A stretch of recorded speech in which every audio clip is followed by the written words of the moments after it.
ಹೆಣ್ಮಕ್ಳು ಗಂಡ್ಮಕ್ಳಿಗೆ ಈಕ್ವಲ್ ಆಗಿರೋದಕ್ಕೆ ಸಾಧ್ಯನೇ ಇಲ್ಲ. ಚಿಕ್ಕ ವಯಸ್ಸಿಂದ ಪ್ರತಿಯೊಂದಕ್ಕೂ ನೋ ಅನ್ನೋದನ್ನೇ ಕೇಳ್ಕೊಂಡ್ ಬೆಳೆದ್ರು ಎಷ್ಟೇ ಕಷ್ಟ ಇದ್ರೂ ತಮ್ಮ ಕನಸುಗಳನ್ನ ಬಿಟ್ಕೊಡ್ದೆ ಸಾಧನೆ ಮಾಡಕ್ಕಾಗೋದು ಹೆಣ್ಮಕ್ಳಿಗೆ ಮಾತ್ರ. ಪ್ರತಿ ತಿಂಗಳು ಪೀರಿಯಡ್ಸ್ ಪೈನ್ ನ ತಡ್ಕೊಳಕ್ಕಾಗೋದು ಹೆಣ್ಮಕ್ಳಿಗೆ ಮಾತ್ರ. ಮದ್ವೆ ಆಗಿ ಇನ್ನೊಂದು ಮನೆಗೆ ಹೋದ್ರು ಆ ಮನೇನು ತನ್ನ ಮನೆಯಾಗಿ ಮಾಡ್ಕೊಂಡು ಮನ್ಸಲ್ಲಿ ಎಷ್ಟೇ ನೋವಿದ್ರು ಮುಖದ ಮೇಲೆ ನಗು ಇಟ್ಕೊಂಡು ಖುಷಿಯಾಗಿ ನಗ್ನಗ್ತಾ ಪ್ರೀತಿ ಕೊಡೋದಕ್ಕೆ ಹೆಣ್ಮಕ್ಳಿಗೆ ಮಾತ್ರ ಸಾಧ್ಯ. 9 months ಪ್ರೆಗ್ನೆನ್ಸಿ, ಡೆಲಿವರಿ, ಈ ಮಧ್ಯೆ ಆಗೋ ಫಿಸಿಕಲ್ ಅಂಡ್ ಎಮೋಷನಲ್ ಚೇಂಜಸ್ ನ ತುಂಬಾ ಸ್ಟ್ರಾಂಗ್ ಆಗಿ ಹ್ಯಾಂಡಲ್ ಮಾಡೋದಕ್ಕಾಗೋದು ಹೆಣ್ಮಕ್ಳಿಗೆ ಮಾತ್ರ. ಇಷ್ಟೆಲ್ಲ ಸ್ಟ್ರಗಲ್ಸ್ ನ ಹೆಣ್ಮಕ್ಳು ಹ್ಯಾಂಡಲ್ ಮಾಡೋಷ್ಟು ಈಸಿ ಆಗಿ ಗಂಡ್ಮಕ್ಳಿಗೆ ಯಾವತ್ತೂ ಹ್ಯಾಂಡಲ್ ಮಾಡಕ್ಕಾಗಲ್ಲ. ನೆವರ್.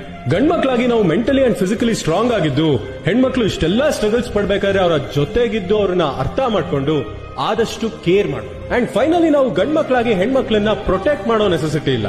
ರೆಸ್ಪೆಕ್ಟ್ ಮಾಡಿದ್ರೆ ಸಾಕು, ಅವ್ರನ್ನ ಅವರೇ ಪ್ರೊಟೆಕ್ಟ್ ಮಾಡ್ಕೋತಾರೆ. ಯಾಕಂದ್ರೆ ಹೆಣ್ಮಕ್ಳೇ ಸ್ಟ್ರಾಂಗ್ ಗುರು.